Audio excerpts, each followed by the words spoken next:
Hello students, हम लोगों ने कल शुरू किया था रेक्टेंगुलर पोटेंशियल बैरियर तो ख़त्म कर दिया था। ठीक है, ई लेस देन वी नॉट के लिए भी और ई ग्रेटर देन वी नॉट के लिए भी, दोनों केसेस के लिए कंप्लीट हो गया है। और अब हमने शुरू किया था न्यूमेरिकल्स। ठीक है, मतलब इस पूरे चैप्टर पे बेस्ड जो कि इसमें क्या क्या है, हमने दो ही चीज़ें पढ़ी हैं इस पूरे चैप्टर में, एक तो पोटेंशियल स्टेप और एक रेक्टेंगुलर पोटेंशियल बैरियर। ठीक है, दो ही पढ़ी है, उसमें 4 केसेस पढ़े हैं अलग अलग, लेस देन वी नॉट और ग्रेटर देन वी नॉट। तो उन पे बेस्ड क्वेश्चन हम लोग डिस्कस कर रहे थे। तो कल मैंने एक क्वेश्चन ये आप लोगों को दिया था समझा दिया था, मतलब हिंट दे दी थी, आपको खुद से करना था कि एक बीम है इलेक्ट्रॉन की जो कि एक इनफाइनाइट विड्थ है। ये शब्द ये शो कर रहा है कि ये रेक्टेंगुलर पोटेंशियल बैरियर नहीं है, ये क्या है, एक पोटेंशियल स्टेप, क्योंकि पोटेंशियल स्टेप में ही इनफाइनाइट विड्थ होती है, मतलब उसकी चौड़ाई की कोई लिमिट नहीं होती, क्योंकि हम इसको यहीं पे छोड़ देते हैं। जबकि रेक्टेंगुलर पोटेंशियल बैरियर में हम नीचे लेकर आते हैं और फिर जीरो पे छोड़ते हैं, जहाँ पर पोटेंशियल जीरो होगा तो वहाँ पर एक फाइनाइट, जहाँ रेक्टेंगुलर पोटेंशियल बैरियर होता है वहाँ फाइनाइट डेप्थ होती है, सॉरी विड्थ होती है, लेकिन इसमें क्या होती है इनफाइनाइट विड्थ होती है। बात समझ में आ गई? ठीक है, तो हाइट कितनी है, 0.03 इलेक्ट्रॉन वोल्ट। हमें क्या करना था, कैलकुलेट रिफ्लेक्शन और ट्रांसमिशन कोफिशिएंट अलग अलग एनर्जीज के लिए, यानी कि जब इलेक्ट्रॉनों की एनर्जी आने वाली इंसिडेंट इलेक्ट्रॉनों की एनर्जी क्या है 0.04, 0.04 इलेक्ट्रॉन वोल्ट 0.03 से ज़्यादा है, इसका मतलब ये केस है ग्रेटर देन वी नॉट का।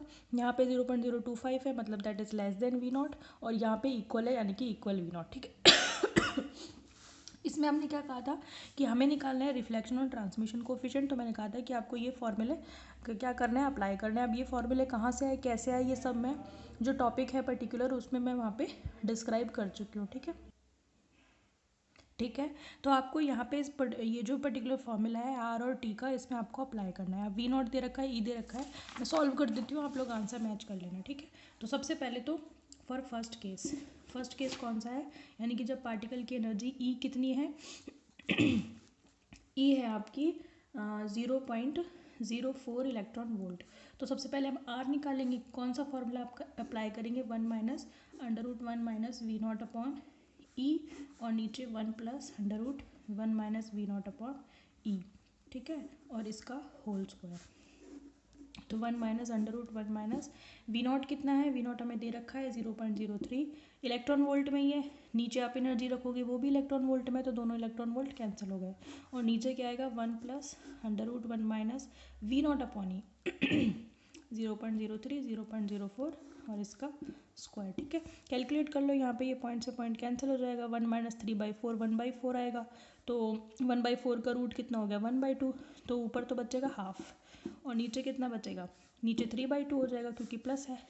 ठीक है, तो ये कितना आएगा, जब आप इसे कैलकुलेट करोगे ये 2 से 2 कैंसिल हो जाएगा, 1/3 आएगा, यानी कि रिफ्लेक्शन कोफिशिएंट।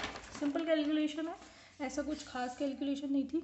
तो ये आपका, अच्छा इसका स्क्वायर और है मतलब जो 1/3 आएगा उसका स्क्वायर, तो आर की वैल्यू कितनी आएगी 1/9, तो ये तो हो गया आर ठीक है भाई, यहाँ पे स्क्वायर भी है ना इसका पूरे का, ऐसे आप इसका स्क्वायर भी लगा देना। ठीक है, तो ये तो हो गया आर। दूसरा आपको क्या कैलकुलेट करना है, टी के लिए क्या फॉर्मूला हमने कहा था, टी के लिए फॉर्मूला आपके लिए क्या था, 4 under root 1 minus V naught upon E और 1 plus under root 1 minus V naught upon E और इनके मॉड का स्क्वायर। अच्छा, जो जो अपन ने कंक्लूजन किए थे उनमें अलग अलग फॉर्मूलाज आए थे, तो वो सारे याद रखने हैं आपको। अब आपको पता भी चल रहा होगा कि न्यूमेरिकल्स किस टाइप के आएंगे, तो वहाँ कौन कौन से फॉर्मूला आपको याद रखने हैं। समझ में आ रही है बात आपको? तो ये नहीं कि इनको सिद्ध करके छोड़ना है, क्योंकि न्यूमेरिकल में आप सिद्ध करने थोड़ी बैठोगे, आपको याद होगा तो आप कर दोगे, नहीं तो क्वेश्चन रह जाएगा आपका। ठीक है, तो कंसेप्ट भी होना चाहिए अपन को, पूरा ढंग से समझ में आना चाहिए, और जो फॉर्मूला है वो याद भी होने चाहिए। ठीक है, यहाँ पे भी रख दो 4 1 minus 0.03 upon 0.04 divided by 1 plus under root 1 minus 0.03 upon 0.04 है ना, और इसमें नीचे ही है स्क्वायर है ना, ऊपर नहीं है, तो ये कितना आएगा 4 1/2 आएगा ऊपर, तो इस पूरे को कैलकुलेट करके, और नीचे कितना आएगा, पॉइंट पॉइंट कर जाएगा ये इसको कैलकुलेट करेंगे तो 1/2 आएगा, तो कितना आएगा नीचे 3/2, 3/2 का कितना है स्क्वायर, तो ऊपर तो कितना बच रहा है 2, और नीचे से कितना आएगा 4/9। ठीक है ठीक है, तो आंसर कितना हो गया टी का 8/9। समझ में आ गई, ये ट्रांसमिशन कोफिशिएंट आ गया। ये तो पहला केस कंप्लीट हो गया, ये अपना आंसर हो गया, ये पूछा था अपन से और एक ही आंसर हो गया, ठीक है। नंबर 2, दूसरा केस क्या है, जब energy E is equal to 0.025 electron volt. ये तो कौन सा केस था, E greater than V naught का, और ये केस कौन सा हो गया, E less than V naught का। तो भाई हम तो जानते ही हैं जब पार्टिकल की energy less than V naught होगी तब तो केवल रिफ्लेक्शन ही होगा, ट्रांसमिशन तो पॉसिबल ही नहीं है। तो सीधी सीधी सी बात है, क्या कैलकुलेट करना है, आर की वैल्यू 1 होगी, टी की वैल्यू 0 होगी। अगर पार्टिकल की energy less than V naught है तो सारे के सारे पार्टिकल रिफ्लेक्ट होंगे, ट्रांसमिशन होगा ही नहीं। समझ में आ गई बात। और ये देखो ये वेरी मच लेस देन है, 0.03 से काफ़ी कम है ये, ठीक है। तो थोड़ा सा कॉमन सेंस लगाना। नंबर 3, जब E is equal to 0.03 electron volt, यानी कि पार्टिकल की energy is equal to V naught, तो भी रिफ्लेक्शन 1 होगा, ट्रांसमिशन 0 होगा। अगर आपको याद हो तो मैंने एक रिफ्लेक्शन के लिए एक मैंने ग्राफ बनवाया था, और यहाँ पे E अपॉन वी नॉट था आपका। तो वो ग्राफ कैसा आया था, याद हो तो आपको। यहाँ पे आपका 1 था, है ना, और ये जो है इसकी वैल्यू जब यहाँ पे क्या था, E upon E is equal to V naught था, मतलब यहाँ पे जब 1 था तो आर की वैल्यू 1 थी। ई अपॉन वी नॉट की वैल्यू 1 का मतलब E is equal to V naught ही तो होगा। और ये ग्राफ मैंने कुछ बनाया था आपको, ठीक है, याद है, ऐसे ऐसे करके ये इस तरीके से एक ग्राफ आया था। मतलब वैल्यू जो है 1 के बाद धीरे धीरे कम होना शुरू होगी, यानी कि जैसे जैसे हम आगे जाते जाएंगे ई ग्रेटर देन वी नॉट होता जाएगा, और ई की वैल्यू जैसे वी नॉट होता जाएगा बढ़ती जाएगी, तो रिफ्लेक्शन तो ऑब्वियसली कम होता जाएगा, ट्रांसमिशन बढ़ेगा ना। लेकिन 1 तक, यानी कि जब लेस देन वी नॉट होगा तब तो आपका क्या होगा, रिफ्लेक्शन 1 नहीं होगा। ये वाला एरिया कौन सा है, जब E is less than V naught, यही तो केस है इधर वाला। ये रीज़न है E is equal to V naught, और ये वाला रीज़न है E is greater than V naught. Graph समझ में आना चाहिए ना। तो ये जो पूरा एरिया है जहाँ पे मैंने ये ऐसे करके बनाया है, पूरी सीधी लाइन बनाई है, इसका मतलब जब जब लेस देन वी नॉट होगा, यानी कि ये, तब तब रिफ्लेक्शन 1 होगा, ट्रांसमिशन 0 होगा। इक्वल टू वी नॉट पर भी रिफ्लेक्शन 1 होगा, ट्रांसमिशन, और उसके बाद जब एनर्जी ई इधर जा, भाई ई अपॉन वी नॉट कब कब बढ़ेगा, बढ़ता जाएगा, इसका मतलब E is greater than V naught ही तो आएगा।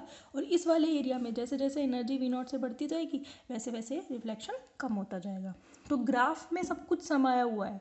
ग्राफ का कॉन्सेप्ट अगर आपका क्लियर है तो कोई दिक्कत नहीं आएगी आपको, ठीक है। तो इस तरीके से अपना ये क्वेश्चन पूरा होता है, ठीक है। तो न्यूमेरिकल्स अगर आप कर पा रहे हो दैट मीन्स आपके कंसेप्ट एकदम क्लियर है, ठीक है। अगर न्यूमेरिकल्स नहीं कर पा रहे हो तो वापस आओ अपने टॉपिक पर, टॉपिक को फिर से निचोड़ो, फिर उसको उसका सार निकालो, फिर उसको समझो, ढंग से समझो। हर टॉपिक को आप जितनी बार पढ़ोगे उतनी बार आपको उसमें से एक नई और अलग बात समझ में आएगी। आप ये सोचते हो ना कि एक बार मैं पढ़ लूँगा, एक बार मैं याद कर लूँगा और एक बार मैं उसको कॉपी में कर लूँगा तो हो गया मेरा काम, नहीं भाई, उससे नहीं होता। आप देखना, आप हफ्ते 15 दिन में 20 दिन में उस टॉपिक को रिपीट करो, है ना, ऐसे ही फिर और 8-10 दिन बाद उसको रिपीट करो तो आपको एक अलग ही नई बात समझ में आएगी उसमें से। फिर आपको लगेगा कि जब स्टार्टिंग में पढ़ा था तब तो ये बात पे ध्यान नहीं गया, लेकिन दोबारा पढ़ा तो वो चीज़ें और क्लियर होगी। तो बार बार पढ़ने से चीज़ें ऐसा नहीं है कि पुरानी आती है, नई चीज़ें निकल कर के आती है। इस बात, ये चीज़ आप खुद आजमाना, मेरी बात मत मानो, खुद आजमाना, खुद ट्राई करना। किसी भी टॉपिक को, किसी भी क्वेश्चन को जितनी बार आप रिपीट करते हो आपको उसको करने का, समझने का नया तरीका समझ में आता है। ठीक है, तो न्यूमेरिकल्स नहीं हो रहे हैं तो वापस आओ टॉपिक पर, क्लियर करो concept and then back to numericals, पक्का होंगे आपके, ठीक है। तो ये तरीका रखो, आपको कोई दिक्कत नहीं आएगी। Next question number 2। एक क्वेश्चन जो आप करो आपके लिए अच्छा रहेगा, ये क्वेश्चन मैं आपको दे रही हूँ होमवर्क के लिए, आप लोग करना। क्वेश्चन है वी नॉट ऊंचाई की विभव सीढ़ी पर, क्वेश्चन एनर्जी दे रखी है 4v0/3, मतलब पोटेंशियल की 4/3 टाइम्स एनर्जी का इलेक्ट्रॉन या एनर्जी के इलेक्ट्रॉन इंसिडेंट होते हैं, ठीक है। क्वेश्चन है वी नॉट ऊंचाई की विभव सीढ़ी पर E is equal to 4v0/3 ऊर्जा का इलेक्ट्रॉन पुंज आपतित होता है, तो परावर्तित और पारगमित गुणांकों की को ज्ञात कीजिए, यानी कि R फाइंड आउट करना है और T फाइंड आउट करना है, ठीक है। लिख भी देती हूँ मैं question. A beam of electron of energy E is equals to 4v0/3 is incident on a potential step, ये तो खुद ही कह दिया इसने कि पोटेंशियल स्टेप है ना। कई बार वो क्लियर नहीं देता, जैसे पिछला क्वेश्चन हमने किया था। Potential step of height 4v0 नहीं, of height v0 calculate R and T. ठीक है, ये क्वेश्चन करना है, आंसर मैं बता देती हूँ आपको। ठीक है, प्रोसीजर आप ही को करना है। इसमें आर आएगा आपका 1/9 और टी आएगा 8/9। ठीक है, उसने एनर्जी दे दी है, 3 केसेस नहीं है, एक ही केस है। इस पर्टिकुलर एनर्जी का इलेक्ट्रॉन अगर इंसिडेंट होगा एक पोटेंशियल स्टेप पर जिसकी हाइट पोटेंशियल की V0 है, तो आपको आर और टी फाइंड आउट करना है। ठीक है, खुद ही करना है, मैं नहीं दूंगी इसका सोल्यूशन। नंबर 3 अगर आपको पिछला क्वेश्चन समझ में आ गया तो आप ये कर लोगे, और अगर नहीं आया तो फिर नहीं कर पाओगे। ठीक है, नेक्स्ट क्वेश्चन है आपका, ये क्वेश्चन आया हुआ है 2015 में। ठीक है, आया हुआ क्वेश्चन है ये 2015 में। क्वेश्चन क्या कह रहा है, क्वेश्चन ये है कि 20 इलेक्ट्रॉन वोल्ट ऊंचाई और 5 एंगस्ट्रम चौड़ाई की विभव रोधिका पर, ठीक है, हाइट कितनी दे रखी है, मतलब V0 कितना दे रखा है, 20 इलेक्ट्रॉन वोल्ट। ठीक है, मतलब जो पोटेंशियल की हाइट है। ठीक है, फिर क्या दे रखा है, 5 एंगस्ट्रम की चौड़ाई है, यानी कि आपको वैल्यू किसकी दे रखी है, ए, है ना, ए दे रखी है आपको 5 एंगस्ट्रम। तो इससे पता चल रहा है फाइनाइट विड्थ है आपकी, इसका मतलब आपका क्या है, पोटेंशियल बैरियर है ये, इस तरीके से। तो ये तो आपको दे रखी है 5 एंगस्ट्रम और ये आपको दे रखी है 20 इलेक्ट्रॉन वोल्ट। समझ में आ रही है बात आपको। फिर दे रखा है कि इतने चौड़ाई की विभव रोधिका पर 10 इलेक्ट्रॉन वोल्ट ऊर्जा, ई कितनी दे रखी है, 10 इलेक्ट्रॉन वोल्ट ऊर्जा के इलेक्ट्रॉन आपतित होते हैं। ठीक है, फिर है इलेक्ट्रॉन के पारगमित होने की प्रायिकता ज्ञात कीजिए, यानी कि टी फाइंड आउट कीजिए।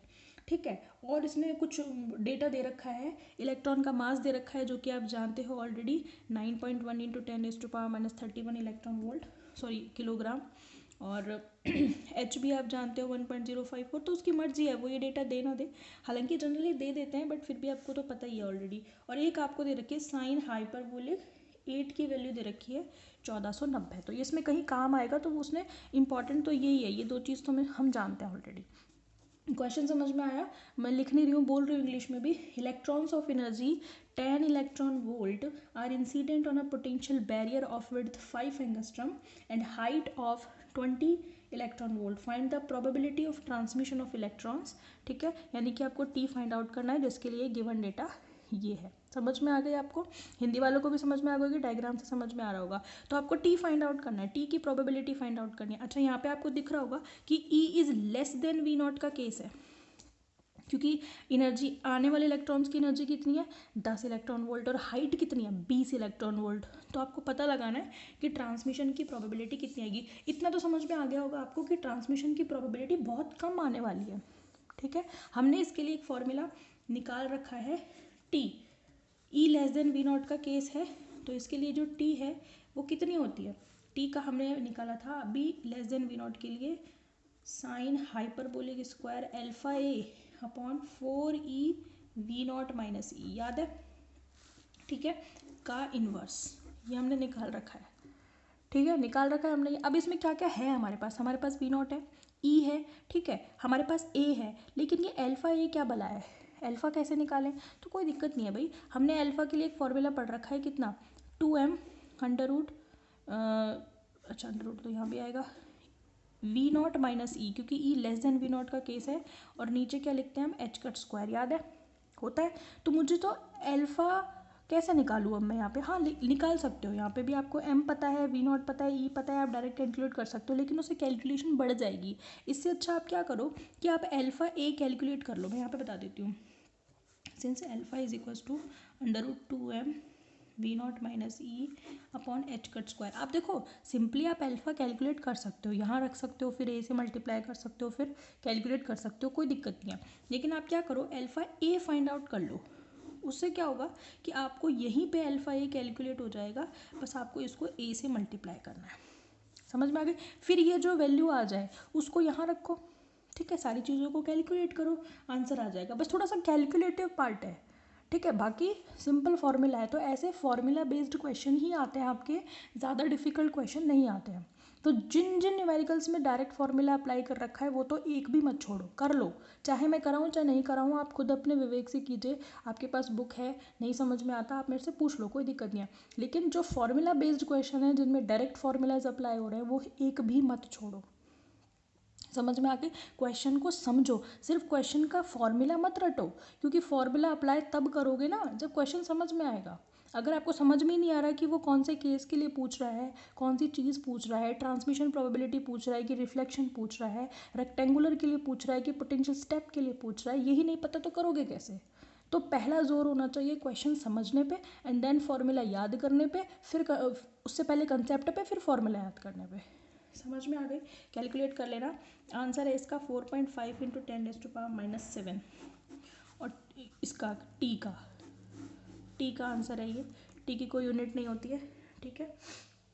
इसके बाद इसी के जैसा एक क्वेश्चन है जो कि 2014 में आया हुआ है, वो भी ऐसा ही क्वेश्चन है। कैलकुलेट आप ही करोगे, मैं सिर्फ क्वेश्चन बोल रही हूँ। 100 इलेक्ट्रॉन वोल्ट ऊंचाई, यानी कि V0 दे रखी है 100 इलेक्ट्रॉन वोल्ट, और 0.1 mm चौड़ाई, ठीक है, यानी कि ए कितना दे रखी है 0.1 mm। समझ में आ गई कि विभव रोधिका पर 64 इलेक्ट्रॉन वोल्ट ऊर्जा का एक इलेक्ट्रॉन पुंज आपतित होता है, तो ट्रांसमिशन प्रोबेबिलिटी फाइंड आउट कीजिए। क्वेश्चन में बोल रही हूँ इंग्लिश में भी। A beam of electrons of energy 64 electron volt is incident on a potential barrier of height 100 electron volt and width of 0.1 mm, ठीक है। Find the transmission probability of electron beam. समझ में आगे। टी फाइंड आउट करना है, आप ही लोगों को करना है, ठीक है। ये क्वेश्चन का सोल्यूशन मैं दे दूंगी, एक बार आप ट्राई कर लो। कल आने से पहले सबसे पहले इसका सोल्यूशन दे दूंगी मैं, ठीक है। अब भी आप लोग भी ट्राई करना, हो जाएगा अगर आपको इससे पहले वाला समझ में आया तो, ठीक है। ये हो गया क्वेश्चन नंबर 14, थोड़ी क्वेश्चन नंबर थर्ड है, फोर्थ, ठीक है। तो ये 4 क्वेश्चन से आपको आइडिया हो जाएगा कि क्वेश्चन आएंगे कैसे। अब आप इसे ज़्यादा कीजिए, आप यही करिए, आपकी मर्जी है, लेकिन आप मैं कहूँगी कि आप 1-2 क्वेश्चन और बुक में से ट्राई कर लो, ठीक है। कल मैं नई यूनिट शुरू करूँगी, कल के लेक्चर में इसको बताते ही नई यूनिट शुरू करेंगे अपन। Okay, thank you.